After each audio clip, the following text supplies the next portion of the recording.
نیند تو آئی مگر خواب کے تحفے نہ ملے۔ 25ویں سورہ کی 47ویں آیت ہمارے سامنے ہے۔ اے کرۂ ارض کے باشندوں، اور وہی تو ہے جس نے تمہارے لیے لباس لیل کی نعمت بخشی اور نیند کو جسمانی اور روحانی قوتوں کو مجتمع کرنے کے لیے آرام و سکون کا ذریعہ بنایا، اور دن کو معاشی اور دینی فلاحی اور سماجی سرگرمیوں میں مصروف رہنے کا ذریعہ۔ انسانی نسل کے اولین جوڑے کو رب تعالیٰ کی جانب سے جب کرۂ ارض کی سمت اذن سفر ملا تو ان کے زاد راہ میں اللہ تعالیٰ کی رحمتیں شامل ہو گئی تھیں۔ پرخلوص دعاؤں کے جواب میں اللہ تعالیٰ نے جنت سے رخصتی کے وقت اس فردوسی جوڑے کو ہدایت کی نعمت بھی عطا کر دی تھی۔ جنت کی دل فریب فضاؤں سے مانوس اس اولین انسانی جوڑے کے خیر مقدم کے لیے زمین کی دل نشیں اور پرکیف فضائیں آنکھیں بچھائے کھڑی تھیں۔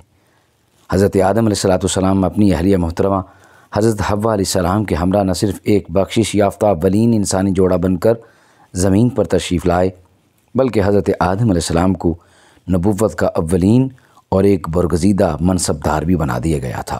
چنانچہ اللہ تعالیٰ کی خوشنودیوں سے مالا مال اس انسانی جوڑے نے جب زمین پر قدم رکھا تو دیکھا کہ یہاں انسانی زندگی کی نشو و نما اور اس کی بقا کا ہر سامان موجود ہے۔ انسانی ضروریات کے تمام تر خزانوں سے دامان ارضی کو مالا مال کر دیا گیا ہے۔ پہاڑوں کے بطن میں معدنیات اور منرلز کے خزانے محفوظ کر دیے گئے ہیں۔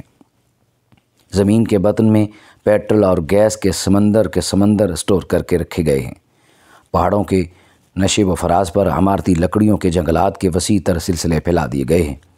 فلک بوس پہاڑوں کی دشوار گزار گھاٹیوں میں حضرت انسان کی نقل و حرکت کو سہل ترین بنا دیا گیا ہے۔ کوہساروں کے دامن میں آنکھوں کو خیرہ کر دینے والی ہری بھری سپاٹ وادیاں بچھی ہیں جہاں وہ اپنے سنگھائے میل نصب کر سکتا ہے، کوہستانی نعمتوں سے متمتع ہو سکتا ہے۔ اس دشوار گزار راستوں پر سفر کے لیے تیز رفتار گھوڑے اور بار برداری کے لیے کھچر اور گدھے، ہاتھی اور اونٹ موجود ہیں۔ پینے کے پانی کی ضرورت پوری کرنے کے لیے نہ صرف زمین پر دریاؤں کا ایک جال بچھا ہے بلکہ زیر زمین پانی کی نہریں بھی بہا دی گئی ہیں۔ پھر اسی زمین پر بے پناہ وسعت رکھنے والے سمندروں کے کھارے پانی میں نمک جیسی ایک سہل الوصول لازوال دولت بھی موجود ہے جس کے بغیر غذاؤں میں حقیقی لذت پیدا نہیں ہوتی۔ انہوں نے یہ بھی دیکھا کہ زمین پر سے انہیں ایک آسمان نظر آ رہا ہے جہاں ستاروں کی ایک خوبصورت انجمن سجی ہوئی ہے۔ شب ہوتی ہے تو یہ ستارے اپنی محفل سجاتے ہیں، پھر خوبصورت سا چاند نمودار ہوتا ہے۔ صبح ہوتی ہے تو چمکدار سورج اپنی بنفشی شعاؤں کے سارے عالم کو منور کر دیتا ہے۔ پھر یہاں بادل اڑتے ہیں، ہوائیں چلتی ہیں، بادلوں میں بجلی لپکتی ہے، دفعتاً بوندا باندی شروع ہو جاتی ہے، پھر زمین پر جل تھل کر دینے والی ایک زور کی بارش برستی ہے۔ صاف و شفاف پانی کے کل کل کرتے ہوئے دھارے بہہ نکلتے ہیں، ندیاں، جھیل، آبشار اور تالاب بھر جاتے ہیں۔ آکسیجن سے بھرپور صاف اور شفاف فضائیں، دل پذیر سرسبز لباس میں ملبوس نباتات کے سلسلے، نت نئے رنگوں کے پھولوں سے معمور لہلہاتے ہوئے باغات، لذیذ پھلوں کے بوجھ سے جھکی جھکی ٹہنیاں اور نہ جانے کیا کیا۔ پھر زمین کی ہر شے کو یہ حکم ہوا کہ جنت کے ان نوواردین اور ان کے نسل کے لیے اپنی تمام تر قوتوں کے ساتھ مسخر ہو جاؤ، خدمت گزار ہو جاؤ اور انہیں مسلسل فائدہ پہنچاتے رہو۔ ہاتھی سے کہہ دیا گیا کہ انسان بظاہر کمزور ہے، اس کی جسمانی ساخت اس کی کمزوری پر دلالت کرتی ہے، مگر اسے کمزور نہ سمجھنا، ہم نے اسے عقل اور علم سے مالا مال کر دیا ہے، اس کے حوصلے بلند کر دیے ہیں، یہ کارہائے عظمت کی انجام دہی میں مصروف رہے گا، تم اپنی قوتوں کے ساتھ اس کے معاون بنے رہنا۔ گھوڑوں سے کہا کہ اس کی سواری کے کام آنا، گدھوں اور خچروں سے کہا کہ اس کے سامان کو اٹھا کر چلنا، مویشیوں سے کہا کہ اسے دودھ اور اون اور چمڑا فراہم کرنا۔ زمین کی تہہ میں موجود مختلف دھاتوں سے کہا گیا کہ حضرت انسان زمین پر تشریف لاتے ہیں، ان کی خدمت کے لیے باہیں پسارے رہنا کہ وہ تمہارے استعمال کی جس شکل کی بھی خواہش مند ہو اسے بہم پہنچانا۔ پیٹرول اور انرجی کے منبعوں سے کہا گیا کہ جب انسان تمہارے تعاون کے سوال کے ساتھ تم تک پہنچے تم اپنے خزانوں کے دروازے کھول دینا اور ان کی سواریوں کو تیز رفتار بنانے میں کوئی کسر نہ چھوڑنا۔ کس مخلوق کا شمار کیا جائے کہ کس طرح اسے انسان کی خدمت پر مامور کیا گیا ہے۔ زمین کی ہر مخلوق انسان کو ہر طرح سے سپورٹ کیے جا رہی ہے، دنیا میں اس کی بقا اور معاون و مددگار ہے، اور قیامت تک اسے یہ خدمت انجام دیے جانا ہے، اور مسلسل دیے جانا ہے۔ ہم اس مضمون میں انسانوں کی خدمت پر معمور ساری ہی نعمتوں کی تفصیل پیش کرنے سے قاصر ہی نہیں، بلکہ یہ ہمارے بس کی بات ہی نہیں۔ ہم انسانوں کی خدمت میں مصروف کسی ایک شے ہی کا مکمل تفصیل پیش نہیں کر سکتے، لیکن شکرانے نعمت کے طور پر ہم نیند کے کچھ پہلو پیش کر رہے ہیں، کچھ پہلو ہی پیش کر سکتے ہیں، اس لیے کہ نیند جیسی نعمت کا الفاظ میں احاطہ کسی کے بس میں ہے ہی نہیں۔ نیند کی ماہیت اور کیفیت ہر زمانہ دراز سے اس پہ غور و خوض کا سلسلہ جاری ہے۔ عصری علوم کی روشنی میں اس پر مزید تحقیقات جاری ہیں، جن کے نتیجے میں نہ جانے اور کتنے پہلو روشنی میں آئیں گے۔ یہ جو ہمارے سر پر چمکتا ہوا تابناک سورج، جس کی فیض رسانی بذات خود ایک الگ موضوع ہے، اس کا ذکر پہلے ہو جائے، کیونکہ سورج کے طلوع اور غروب کے نتیجے میں عالم وجود میں آنے والے دن اور رات سے نیند کا بڑا گہرا رشتہ ہے۔ یہ بغیر کسی سستی کاہلی کے دنیا انسان میں اجالا بکھیرنے میں مصروف ہے۔ اس کی فیض رسانی کے ذکر کے لیے کسی دلیل یا الفاظی کی ضرورت نہیں۔ یہ فرما بردار اور خادم دن بھر روشنی اور توانائی کا منبع بنا رہتا ہے، اپنے وقت مقررہ پر طلوع ہوتا ہے اور اپنے وقت پر غروب ہو جاتا ہے۔ یہ اگر صرف روشنی کا منبع ہوتا اور تپش سے خالی ہوتا تو سوچئے کیا ہوتا۔ روئے زمین پر بیکٹیریاز کا ایک طوفان برپا ہوتا جو ہماری ساری غذاؤں، پھل پھول اور پودوں کو نیست و نابود کر دیتا۔ انسانی زندگی اپنے آثار کھو دیتی، اور اس کا پھیلایا ہوا اجالا اور اس کی ابلتی ہوئی توانائی انسانوں کے لیے کتنی عظیم نعمت ہے کہ انسان اپنی معیشت اور اپنے لیے رزق کی فراہمی کے لیے اسی اجالے میں بھاگ دوڑ کرنے کے قابل بنتا ہے۔ دن کے اختتام پر جب بھی غروب ہونے لگتا ہے تو تاریکی کرۂ ارض کو اپنی آغوش میں چھپا لیتی ہے۔ یہ تاریکی خود بھی ایک نعمت بن کر انسانوں کی خدمت کے لیے حاضر ہو جاتی ہے۔ رات دھیرے دھیرے جب اپنے پر پھیلائے جاتی ہے تو گویا کیسی چادر کی طرح ہمارے لیے لباس بن جاتی ہے۔ سورج غروب نہ ہوتا تو شاید ہماری دن بھر کی تھکن ہمیں زندہ رہنے کے قابل نہ رکھتی، لیکن انسانوں کے ان قدرتی خادموں میں اتنی جرأت کہاں کہ وہ فردوسی مخلوق کے لیے کسی قسم کے مسائل کھڑے کریں۔ مابعد غروب آفتاب دن بھر کی ہماری تھکن سورج کی توانائی کو اپنے بدن پر جھیل لینے کے بعد راحت اور سکون کا ایک ایسا ماحول بنا دیتی ہے کہ ایک عجیب کیفیت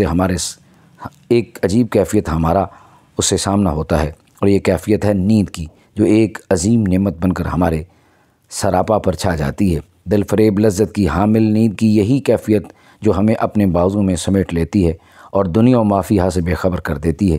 رات کی تاریکی میں دل و دماغ سے نکلنے والے سگنلز جسمانی حیاتیاتی اعضاء کو یہ پیغام پہنچاتے ہیں کہ نیند کے ذریعے تم اپنی کھوئی ہوئی انرجی دوبارہ حاصل کر لو، اور جو ہی تمہاری بیٹری ریچارج ہو جائے تو تم دیکھو گے کہ صبح نمودار ہوتے ہوتے تم اپنی توانائی کو دوبارہ مجتمع کر چکے ہوگے۔ اور 78ویں سورہ کی 9ویں، 10ویں اور 11ویں آیتوں میں اللہ تعالیٰ نے فرمایا، انسانوں تمہاری نیند کو ہم نے تمہارے لیے سکون کا ذریعہ بنایا تاکہ تم اپنی کھوئی ہوئی انرجی کو ریسٹور کر سکو، اور اسی طرح ہم نے رات کو بھی مانند لباس بنایا تاکہ یہ تمہیں ڈھانپ لے، نیز ہم نے دن کو حصول معاش کے لیے دوڑ دھوپ کرنے کا ذریعہ بنایا۔ پھر ایک پہلو یہ بھی ہے کہ ہمارے جسم کی ساخت کو کچھ اس طرح ترتیب دیا گیا کہ ہمارے بدن کو نیند کی اور اس کی نیند کے ذریعے توانائی کی ایک متناسب ڈوز کی مسلسل ضرورت رہتی ہے، اور یہ سورج اور چاند، دن رات، سردی اور گرمی کے قدرتی سائیکل سے ہمارے جسم کے لیے آرام اور توانائی سے جوڑ دیا گیا ہے، جس کی شکل نیند ہے۔ ہمارا جسم لازماً ایک مستقل جسمانی تپش لیے ہوئے ہوتا ہے۔ ایک صحت مند جسم کی تپش میں 0.5 ڈگری سینٹی گریڈ کا تغیر آتا رہتا ہے، اور اس تغیر کا کم از کم 5 گھنٹوں اور زیادہ سے زیادہ 18 گھنٹوں میں نمودار ہونا لازمی ہوتا ہے۔ نیند کے احساس سے جسمانی تپش کا بڑا گہرا تعلق ہے۔ جسم کی حرارت جب کم ہو جاتی ہے تو نیند کا احساس جاگتا ہے، اور جب یہی تپش بڑھ جاتی ہے تو ہم نیند سے جاگ جاتے ہیں۔ اپنی آخری کتاب میں اللہ تعالیٰ نے رات اور دن، سونے اور جاگنے کے اس عمل کی وجہ سے بھی بیان فرمائی، اور انسان کی عقل سلیم کو بھی اپیل کی کہ اس پروسیس پر غور کرو کہ کس طرح تمہارا رب تم پر اپنی نعمتیں نچھاور کر رہا ہے۔ انہی نعمتوں کے درمیان انہی کے تعاون سے تم ایک خاص مخلوق بن کر محو سفر ہو، اور تمہیں احساس ہو کہ نہ ہو تم ایک مخصوص رفتار سے اپنی عمر اس دنیا میں پوری کر رہے ہو۔ بچپن سے جوانی میں داخل ہوتے ہوئے تم بوڑھے ہو جا رہے ہو، عمر کے اس سفر میں رات اور دن، سورج اور چاند، نیند اور بیداری کے مراحل آ رہے ہیں، اور رفتہ رفتہ تم اپنی عمر کے آخری منظر پر پہنچ کر رہو گے، جہاں ٹھہر کر تم سوچنے لگو گے کہ یہ سب کچھ کیا تھا، یہ سفر کیسا تھا۔ تب شاید تمہیں یہ احساس ہو جائے کہ یہ سارا سرکل دراصل تمہارے امتحان کے لیے چلا، اور اب تمہیں موت کے دروازے سے گزر کر اپنے رب کے حضور حاضر ہونا ہے۔ اتنی ساری نعمتیں جو تم پر لٹائی گئیں، ان سے متمتع ہو کر دنیا میں گزارے گئے تمہارے شب و روز کا تمہیں اپنے مالک کو حساب دینا ہوگا۔ ہماری وارننگ کی خاطر اس پیکج کا تذکرہ ہمارے رب تعالیٰ نے اپنی آخری کتاب کی 6 سورہ کی 60ویں آیت میں پہلے ہی کر دیا تھا، اور وہی تو ہے جو بساط لیل تم پر بشکل نیند گویا وفات کی کیفیت طاری کر دیتا ہے، اور وہ جانتا ہے کہ بساط دن تم کن مشقت طلب مصروفیات میں سرگرم عمل رہے ہو۔ اسی طرح اس عارضی موت کی کیفیت کو ختم کرتے ہوئے پھر وہ دوبارہ تمہیں جلا اٹھاتا ہے، تاکہ نیند اور بیداری کی اس سائیکل کے ذریعے تمہاری عمر کا مقررہ وقت پورا کرے۔ پھر تم اپنی عمر کے اختتام پر اسی کی بارگاہ کی طرف لوٹ جاؤ گے، جہاں پھر وہ تمہیں مطلع کرے گا کہ دنیاوی زندگی میں تمہاری مصروفیات کیا رہیں۔ ہم جانتے ہیں ایک انسان اپنی زندگی کا 1/3 حصہ حالت نیند میں گزارتا ہے، اس کا بقیہ 2/3 وقت حالت بیداری میں گزرتا ہے۔ ظاہر ہے کہ یہ سوال ضرور کھڑا ہوگا کہ عمل کے لیے اس محدود اور طے شدہ وقت میں اس نے اپنی ذات کو کن مقاصد کے حصول کے لیے مختص کیا۔ دنیا میں امن و شانتی پیش نظر تھی، یا اسے جائے فتنہ بنانا مقصد رہا؟ لوگوں کی زندگیوں میں اندھیرے پھیلائے یا روشنی؟ اپنے وجود کو اجالوں کا مرکز بنایا تھا، یا اپنے غرور اور تکبر اور غصہ اور جذبہ انتقام کا محور؟ کہیں اس نے زمین کی صورت کو تو نہیں بگاڑ دی تھی؟ پھر اسے سچ کے سوا کچھ کہنے کی ہمت نہ ہو سکے گی، گویا کہ اس کا ریکارڈ تیار ہو کر رہے گا، اور اسی ریکارڈ کی بنیاد پر حساب کے دن اسے اپنے مالک کے سامنے ایک ایک لمحے میں سرزد شدہ دنیاوی کارناموں یا کرتوتوں کا حساب دینا ہوگا۔ چنانچہ نیند بھی جو ہمارے رب کی ایک بیش بہا نعمت ہے، اس کا حساب بھی دینا ہوگا۔ واقعہ یہ ہے کہ زندگی کے ہر مرحلے میں نیند بڑا اہم رول ادا کرتی ہے۔ جیسے انسانوں کی زندگی میں دھوپ اور چھاؤں، رنج، غم، خوشی اور راحت کے لمحات آتے جاتے رہتے ہیں، دنیا میں انسان کی کوئی ایک حالت ہمیشہ نہیں رہتی، چاہے غم ہوں کے لمحات، راحت کے لمحات، اور بعض اوقات کچھ ایسے حادثات ہو جاتے ہیں جو انسان کے لیے ناقابل برداشت دکھ اور غم کا باعث بنتے ہیں۔ ان حالات میں انسان اپنے آپ کو بالکل بے سہارا محسوس کرتا ہے، مایوسی کے سمندر میں غرق رہتا ہے۔ اس کا غم اس درجے بڑھ جاتا ہے کہ اسے اپنے وجود سے، اپنی ہی زندگی سے شدید بیزاری ہونے لگتی ہے۔ غم اور غصے، افسوس اور دکھ میں وہ اتنا غرق ہوتا ہے کہ وہ خود اس کا جی چاہتا ہے کہ اپنا ہی نقصان کر ڈالے۔ اپنی ہی زندگی سے بوجھ محسوس ہونے لگتی ہے، اس کی قوت برداشت جواب دینے لگتی ہے۔ لیکن اسی حالت میں اسے اگر نیند آ جائے تو اس کا قلب اور ذہن ایک ایسا آرام پاتا ہے کہ جاگنے کے بعد اپنے رنج و الم کا اس کا احساس کسی درجہ کم ہونے لگتا ہے۔ پھر اسی نیند اور بیداری کے سائیکل کی وجہ سے چند دنوں میں وہ دکھ اس کے لیے قابل برداشت ہوتا چلا جاتا ہے، اور رفتہ رفتہ اس کی زندگی سے محو ہو جاتا ہے۔ سائنس بھی نیند کو ایک نعمت کا درجہ دیتی ہے، جو نہ صرف انسان کے جسم اور احساسات کے لیے بھی قوت بن جاتی ہے، انسان کا ذہن اور اس کے حواس خمسہ دوران بیداری پوری قوت اور ایفیشنسی کے ساتھ کام کرنے لگ جاتے ہیں۔ ان حواس خمسہ کو بھی ایک خاص مقدار میں آرام کی ضرورت ہوتی ہے، جو نیند کے ذریعے ہی پوری ہوتی ہے۔ کم خوابی یا شب بیداری کا انسانی جسم اور دماغ پر بڑا شدید اثر ہوتا ہے۔ ناکافی نیند کی وجہ سے بیداری کی حالت میں اعضاء کو دگنی محنت کرنا ہوتی ہے۔ نیند انسان کی کارکردگی میں فرق آ جاتا ہے، اور اس کے دل اور دماغ کا باہمی تعلق ایک طرح سے ڈسٹرب ہو کر رہ جاتا ہے۔ اس لیے اہم ترین معاملات میں وہ صحیح فیصلہ پر نہیں پہنچ پاتا، اور اس طرح اپنا ہی نقصان کر لیتا ہے۔ جو لوگ کم خوابی کے شکار ہیں، انہی سے نیند کی قدر و قیمت معلوم کی جا سکتی ہے۔ جن لوگوں کو آسانی سے نیند آ جاتی ہے، وہ اس عظیم نعمت کی قدر کیا جانیں۔ یہ ایک المیہ ہے کہ جب تک انسان کے پاس کوئی نعمت موجود رہتی ہے، تب تک وہ اس کی قدر و قیمت سے غافل رہتا ہے، مگر جو ہی یہ نعمت اسے چھن جاتی ہے، تب اس کی قدر و قیمت معلوم ہونے لگتی ہے۔ حضرت محمد صلی اللہ علیہ وسلم نے ہمیں 5 نہایت ہی اہم باتوں کی قدر کرنے کی ان الفاظ میں تعلیم دی ہے۔ حضرت عمر بن میمون عودی رضی اللہ تعالیٰ عنہ بیان کرتے ہیں، رسول اللہ صلی اللہ علیہ وسلم نے ایک شخص کو نصیحت فرمائی، 5 چیزوں سے پہلے 5 چیزوں کو غنیمت جانو یا قدر کرو۔ جوانی کو بڑھاپے سے پہلے، صحت و تندرستی کو بیماری سے پہلے، مالداری کو محتاجی سے پہلے، فراغت و فرصت کو مشغولیت سے پہلے، اور زندگی کو موت سے پہلے۔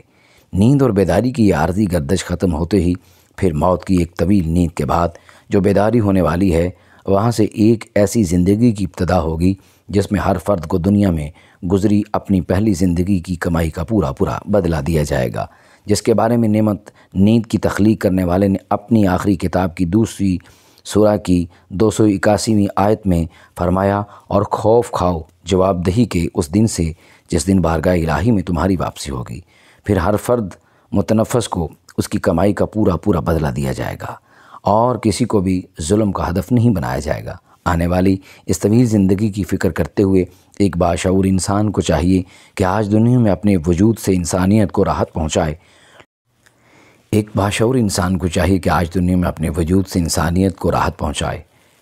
لوگوں کی زندگی سے مایوسی، نا امیدی اور جہالت کی تاریکیوں کو ہٹا کر کتاب ہدایت کے نور کی ترسیل ان تک پہنچائے۔